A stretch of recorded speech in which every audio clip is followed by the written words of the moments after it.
Hi, I'm Pastor Tim Gauger, Christ Our Savior Lutheran Church. It's Friday, and that means we're doing another interview. And today I'm real happy to welcome to our COScast Professor Tom Kock of Wisconsin Lutheran Seminary. Welcome, Tom. Thanks for having me, Tim. This is a pretty cool opportunity. I appreciate you having me on. Yeah, well, thanks for making the time. So you might be wondering, why do we have Professor Kock on? He is not going to teach us Hebrew grammar or anything like that today. He's actually, and you might think some of you might think looks familiar to you, and that's because he's the face of the new WLS Marriage Moments videos, those weekly videos. They come out on Monday. They've been coming out for a couple months now, I think. And I thought they've been wonderful, and I thought it would be really nice to have him come and maybe explain a little bit about those things. So maybe could you, for those watching that haven't yet clicked on them or subscribed, could you tell us a little bit about what they are? Sure. Marriage moments are exactly what their name implies. They're a couple moment little video clip in which you get one marriage thought for you to chew on for the week. Sometimes they may be focused on the husband, sometimes they may be focused on the wife, but more often they're going to be focused on the couple. And it's about a minute and a half, something like that, of just a scriptural thought to think about and chew on. And then at the end of it, there's an application question or a discussion question that the husband can think about, the wife can think about, they can maybe talk about it together to allow the relationship to grow. Yeah, I really like those. It just kind of takes that, maybe those things are, what do you think, about 2 minutes, 3 minutes long, the actual video of the the full things, they almost never go much more than 2 minutes. Yeah. And we very purposely kept them that short because we figured people would watch something that was 2 minutes, give or take. Whereas if it got to be 4 or 5 minutes, that's a pretty good investment in time. And so we very purposely kept them short. And because of that, they're not particularly thorough. They are what their name implies. They are a moment for your marriage. I would say though but they are deep. There's a concept, and then what I really like what you mentioned was the follow-up exercise or thought question or discussion prompt, because that can make the concept that you introduce on Monday. I get Mondays are when they come out, at least in my email. And that can kind of make that linger during the week, and you can return to it. And I think that's really what makes them valuable. Well, thank you. I appreciate that and agree with it completely. It's actually kind of funny. I fought having those discussion questions at the end. That was not part of my original vision for it. I said, these are just meant to be an encouragement and sort of an inspirational thing, not really a teaching thing. And the other guys on the discipleship commission, these are part of the discipleship commission, by the way. I'm not really serving as a professor in doing this. I'm really serving in my role as part of the discipleship commission, just an FYI. But the other members of the commission said, we really think having something like that would be good. And I would suggest that by far the most compliments we've gotten have been about the discussion questions. And so I'm thankful that the guys guided me in the proper direction. That was a good move. Well, for those of you who are saying right now, oh, I'd really like to watch these, and I can't find all of the old emails, the COS e-bulletins, if you just look on the bottom of this in the description of this interview, there'll be a link there that'll take you to the page you can subscribe, and they're free and they're well done. So Professor, you weren't always a professor. You also, maybe for most of your ministry, you were a pastor. So maybe where was that, and how long were you there? Yeah, I was assigned out of the seminary in 1992 to Johnson City, Tennessee, which is in the far northeast corner of the state of Tennessee. It's about as far north and east as you can get and still be in the state of Tennessee to start a new mission, which if I'm not mistaken, is the same thing that you did, Pastor Gauger, correct? Right here. And I think both of us, I would guess you would agree with this, that, man, it was just so enjoyable and challenging and fun, and just loved my years in Tennessee, really did.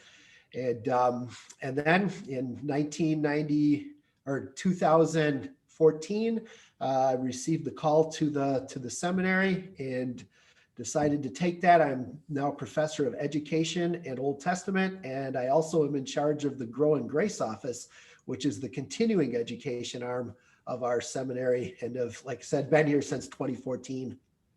So having come, now you grew up in Wisconsin, if I am right. I did. And so how, moving back though, after all those years in the mountains of Tennessee, what's been the biggest adjustment coming back to the upper Midwest? Cold.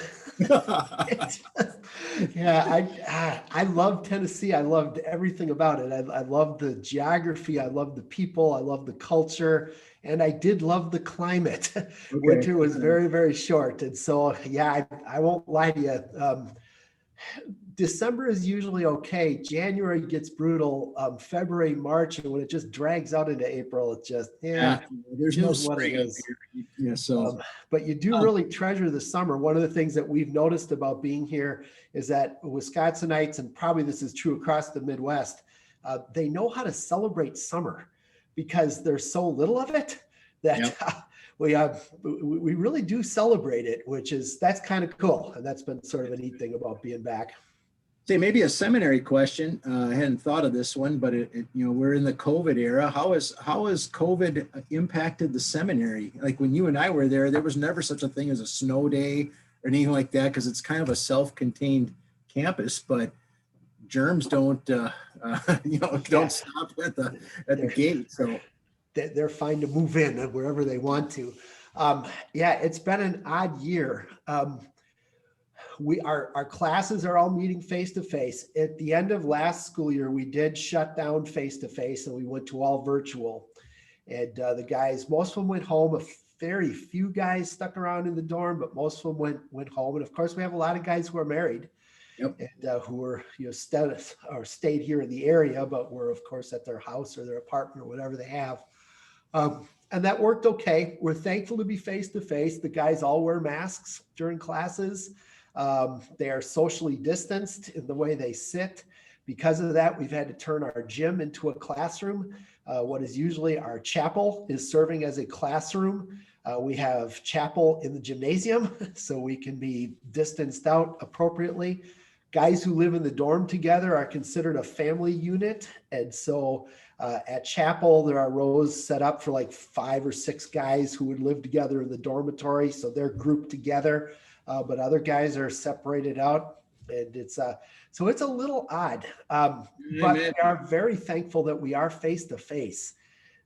Guys who get sick or who are exposed and have to go on quarantine, they use Zoom meetings to stay part of the class, and for the most part, that has worked okay. Thankfully, we've been mostly spared of the disease itself. We've had more guys who've been impacted where they've come in contact with somebody who has the disease, but they never actually get it. We've had 2 guys who have been on quarantine 3 times and who have never had it. Oh my. And so they're like, yeah, we're really over this quarantining thing. Yeah, it's the ripple effects are incredible. So here's a question. I've been asking this of almost everybody I interview. High school alma mater mascot. What's your high school alma mater mascot? Well, I went to Martin Luther Prep School, and our mascot was the Rams. Okay, so, the Rams. All right. So we've had a couple other Rams on the program, and it might be of interest to you that our local high school here in Rockford are the Rams as well. It's a good mascot. Yeah, different mascot. So, and maybe one last off-topic question. It's the Christmas season. It's December. What's your favorite Christmas cookie, Professor? What's my favorite Christmas cookie? Wow, I've never been asked that question. Boy, I would say probably it's not gingerbread. Let's go with that first. That's never been on the top of my list, but I love stuff that's got like chocolate chips in it or a little bit of sugar cookie type thing. Keep the gingerbread, the rest of it's good. Yeah. Don't have to twist my arm too hard to affect my wife and daughter and son's girlfriend made a bunch of cookies here the other day, and they're disappearing. That's the time of the year it should happen. So it is, much to the disappointment of my girth. Well, it's that furniture disease when you get old, where your chest falls into your drawers. So,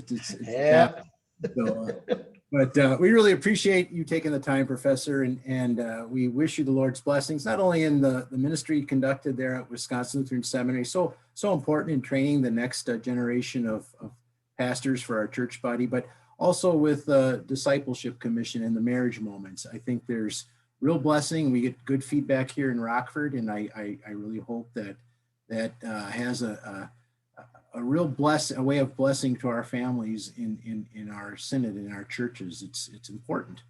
Well, thank you, Tim, and appreciate being on, and pray that the marriage moments will continue to be a blessing for you. You know, we see a variety of usages for them. Obviously, first and foremost, are couples just describing and just getting them in their inbox and watching them and talking about them together. But we could also see, for example, that, you know, maybe you choose 3, 4, 5 of them and assign them to a pre-marriage couple, and that they watch those 3, 4, 5, and then they talk through those questions, and then they get together with you and have a discussion together with you.